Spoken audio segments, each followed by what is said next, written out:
Who the person I'm talking to, is that the person who is in this property at 2170 East Jefferson? You're not answering my question. I'm the beneficiary of Dwayne Davis right here. The beneficiary. Your Honor, since the defendant has not identified himself as the defendant in this particular case. I just did. I just told you I'm the beneficiary. Are you even identifying yourself as Dwayne Davis Jr.? No, I'm the beneficiary of that name. All right, folks, buckle up, because today we're stepping right into the twisted world of sovereign citizen nonsense. And this one is a real mess. Meet Dwayne Davis Jr., or at least that's the name on the court documents. Because if you ask him, he's not Dwayne Davis Jr. at all. Oh no, he's the beneficiary of that name. Whatever that means, this guy is in court because, shocker, he didn't pay rent. $6,000 behind, to be exact.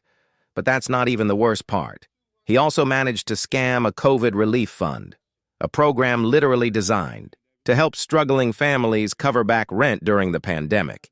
He took the money, pocketed it, and still refused to pay what he owed.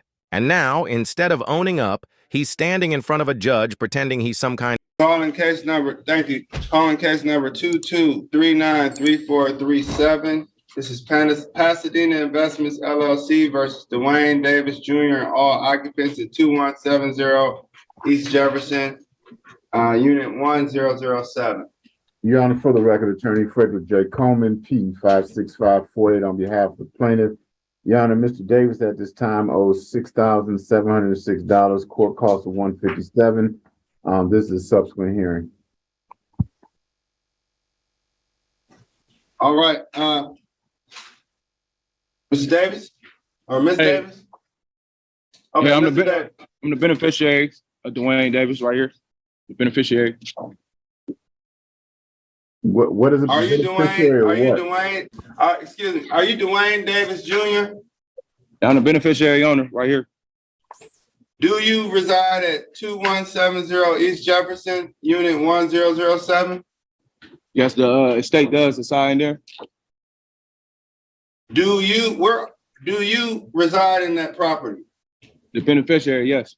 Do you? Who the person I'm talking to, is that the person who is in this property at 2170 East Jefferson? You're not answering my question. I don't fully understand it. Say it again. All right, okay. At this point, I don't see anyone who resides at 2170 East Jefferson, Unit 1007. If you do reside there, please make the court aware of it. Okay. Your Honor, since the defendant has not identified himself as the defendant in this particular case. I just did. I just told you I'm the beneficiary. Your Honor, of the name.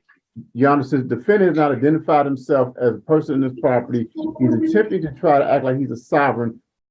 This property is owned and is an apartment building. We're asking for a default judgment at this time. If he decides to pay it, that's great. If not, we'll be moving forward after time expires. Before we proceed with this matter, can I ask the director, the beneficiary? I'm talking to the plaintiff, sir. My legal person, I'm showing you right here, a corporation. Can you write me in 21 days and provide me evidence that you have legal? Your Honor, none of that is required by law in this court. I'm asking for a default judgment this time. Quit wasting the court's time. If he wants wasting your court's time, of legal mastermind. So here's how this circus starts. The judge calls the case, and right away, Davis starts dodging simple questions. The court asks, "Are you Dwayne Davis Jr.? Do you live at 2170 East Jefferson?" Instead of just saying yes or no, Davis goes into this bizarre word salad. I'm the beneficiary of that name. The estate resides there. Excuse me, that's not how rent works. You don't get to magically turn into your own trust fund, just because you don't feel like paying the landlord. The attorney representing the landlord lays it out plain and simple. Davis owes rent, he owes court costs, and he's wasting everyone's time. Meanwhile, Davis keeps asking the court to prove authority and show him evidence. At one point, he even tries to order the lawyer to write him within 21 days to prove they're a public servant. Like he's the one running this courtroom. If he wants to file the appropriate court paper or identify himself to the court as you've requested on numerous occasions, then we can proceed forward. At this time, playing these legal games is against. I have a birth certificate right here. Against the law. Two, We provide the court with a lease agreement. We provide the court with the ledger. We're asking for a default judgment. The court is in receipt of a summons, a complaint, a demand for non-payment of rent, as well as a lease agreement. The summons was never notarized. Signed with Dwayne Davis Jr., as well as the proof of service. Mr. Davis, Dwayne Davis Jr., how much is your monthly rent?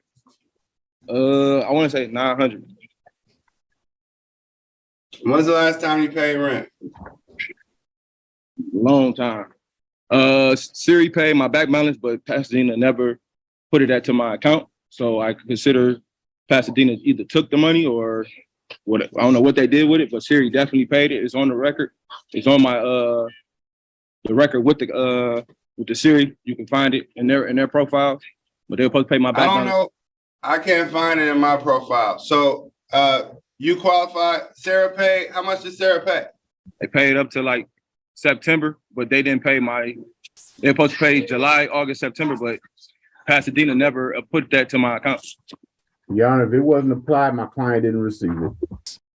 That is not our burden. Okay. It's his burden. But that's in documents though that they were supposed to pay. I have it in documents. Your Honor, I'm not going to sit up and argue all day, Your Honor. Bottom line is, the money is for his benefit. It is not for my client's benefit. Just like paying a mortgage payment. If I send a mortgage payment in, if it's not received, it's still on me. If you send a mortgage payment on my behalf and it's not received, it's still on the person who has the mortgage. He's the renter. It is his responsibility to have the money paid, or to whoever's paying on his behalf, that we receive it. We have done everything we're supposed to do. The documentation speaks for itself.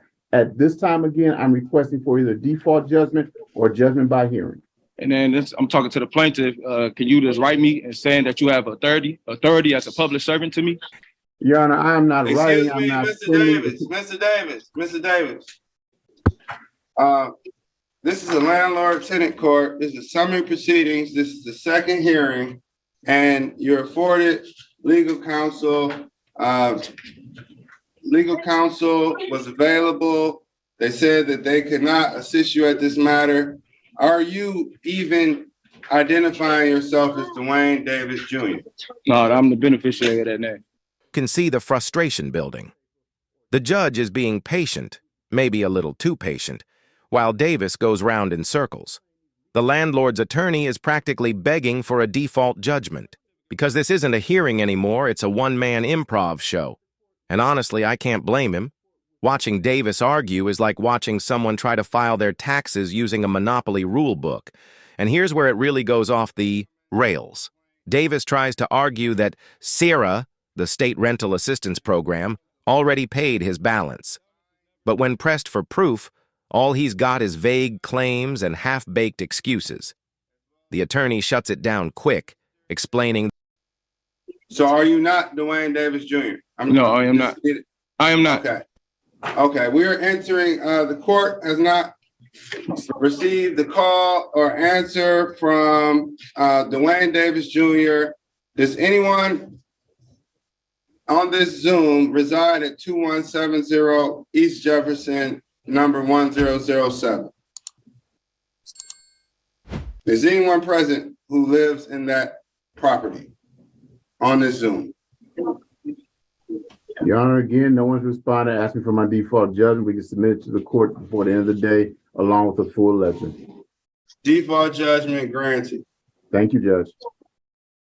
Please submit the paperwork. Call it, you're free to leave. Well, nobody identified themselves, so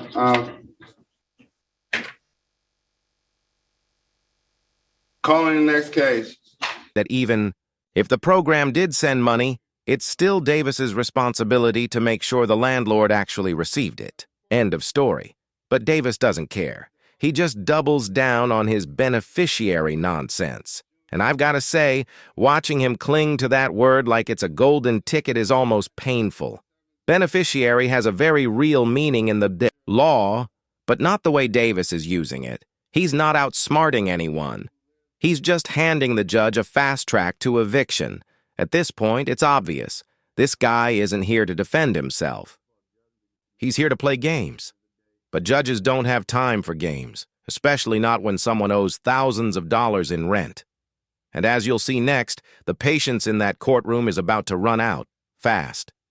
So after listening to Davis twist himself into knots about being the beneficiary and dodging every straightforward question, the judge finally cuts through the noise. The court makes it clear. This is landlord-tenant court. It's a summary proceeding. The paperwork is in order, the lease is signed, the rent hasn't been paid, and Davis has already been given chances to get legal counsel. Still, Davis refuses to admit he's even the tenant. The judge asks one last time, "Are you Dwayne Davis, Jr.? Do you live at 2170 East Jefferson?" And Davis, in true sovereign citizen fashion, says no. Nope, not him. He's not that person. He's just the beneficiary.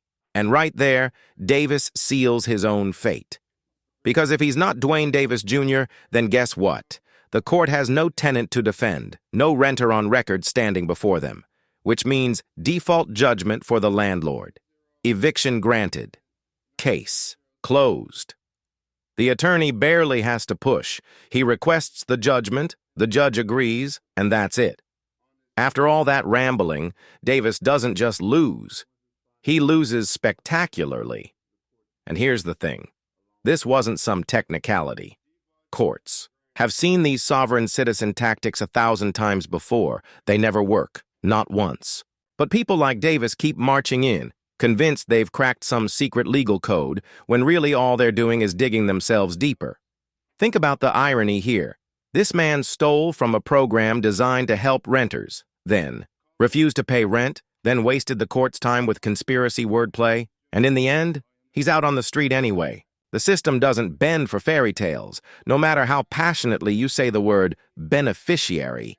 It's almost comical when you step back. These sovereign citizens spend hours online memorizing fake legal jargon, but the moment they walk into a real courtroom, it all crumbles. Because while they're busy quoting Facebook lawyers and YouTube conspiracies, the judge has one thing that always wins: the actual law. So here's the bottom line. Dwayne Davis Jr. is getting evicted. And honestly, that's exactly what he deserves. You can't scam the system, skip rent for months, and then think a few magic words will make it all disappear. Reality doesn't work that way, but I'll leave it with you guys. Do you think judges should keep letting sovereign citizens ramble in court, or should they just cut them off the moment they start with the "I don't consent" routine? Personally, I think a little less patience would go a long way.